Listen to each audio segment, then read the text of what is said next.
If a person can't control their desires, it's easy for them to head down a path of no return, possibly even harming themselves.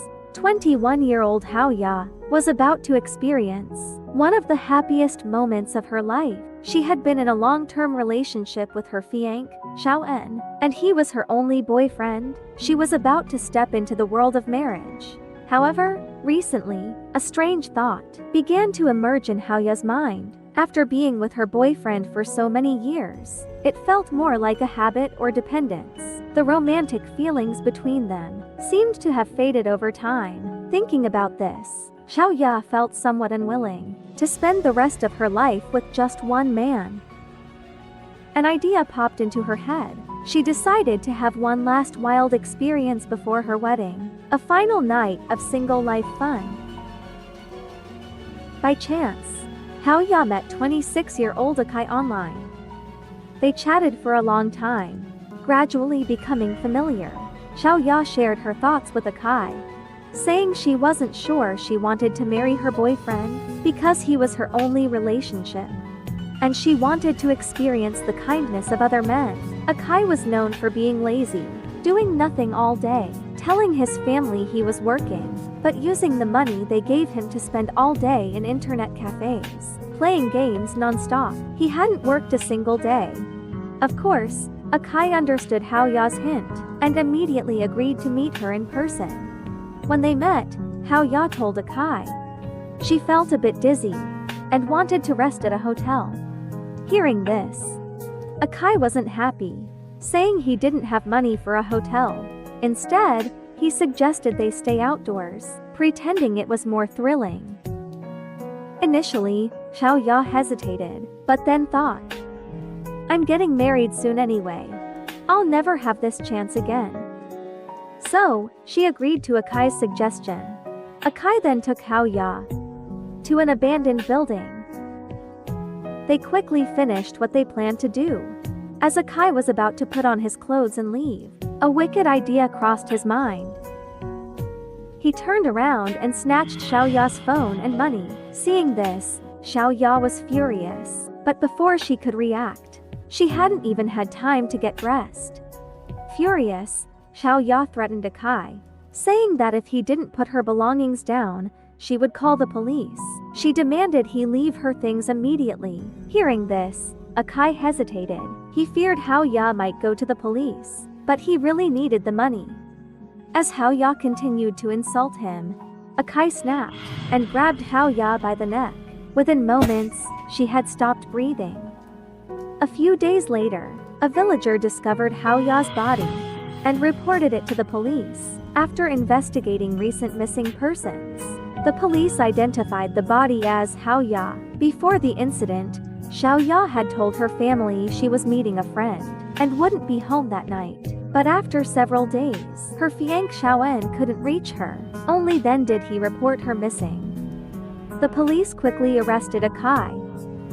He was charged with robbery and murder. The charges were filed as both robbery and intentional homicide. He was sentenced under both charges, with his actions classified as aggravated robbery. He will ultimately face severe punishment by law. Let this be a reminder to take our relationships seriously, to be responsible for ourselves, and to honor our loved ones and families. If you enjoyed the video, please like, comment, and subscribe. Thank you. When Xiaoxian was very young, his parents divorced. The reason was that his father had a violent temper. There was domestic abuse. After the divorce, his mother took him to a new city to start a new life. As a single woman, his mother had to support the family. She worked hard during the day and made dinner when she got home at night. She did all the housework. Inevitably, she sometimes neglected Haoxian's care.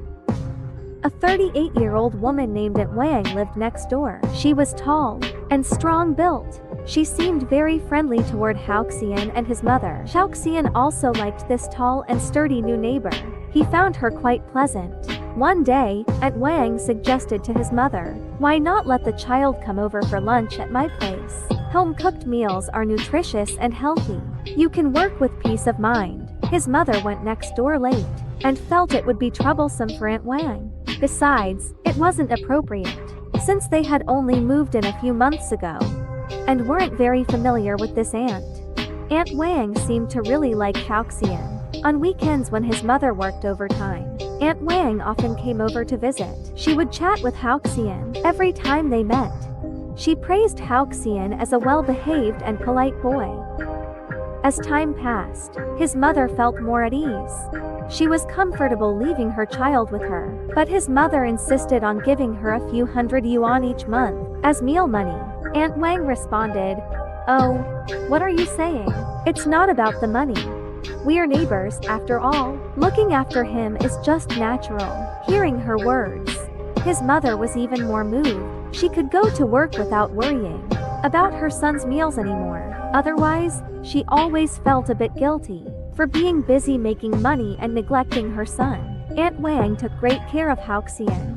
She made lunch every day and waited for Halcyon to come over to eat. She seemed very adept at looking after children, showing a nurturing, elder-like demeanor. This was especially touching for Halcyon, who lacked affection growing up. Over time, their relationship became like that of family. On weekends, they often went shopping together. Aunt Wang was mature and steady, and knew how to make Halcyon happy. She knew how to take care of Halcyon. Halcyon was won over by Aunt Wang's motherly nature. He enjoyed being around Aunt Wang every day.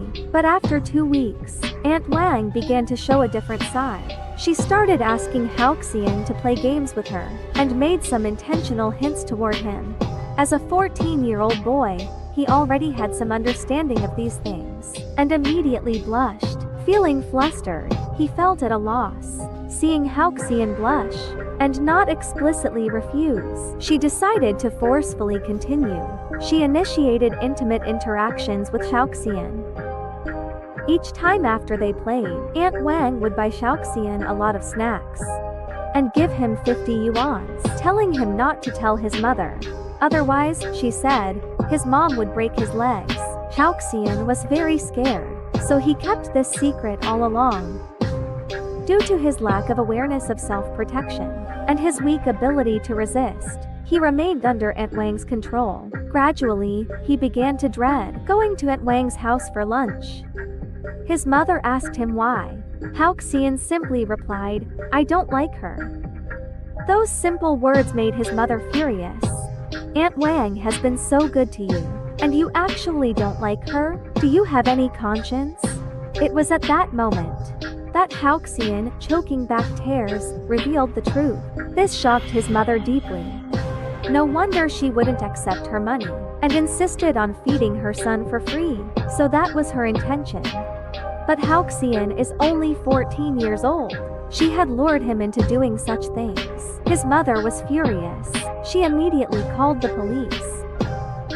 After an investigation, it was discovered that Aunt Wang had marital issues years prior. Her husband's betrayal had left her deeply hurt emotionally, even causing some mental health issues.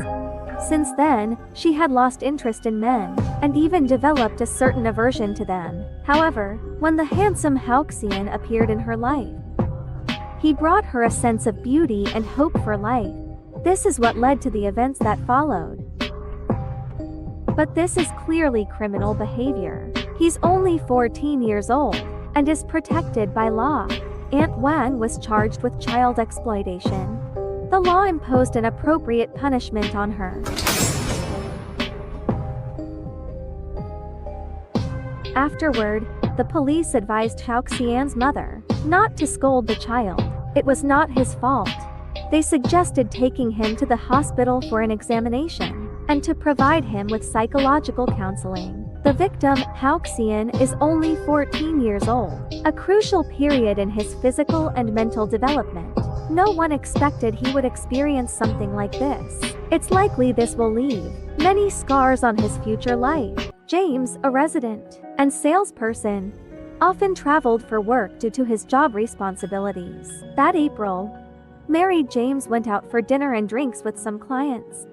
Feeling unsatisfied, they decided to continue drinking at a nightclub.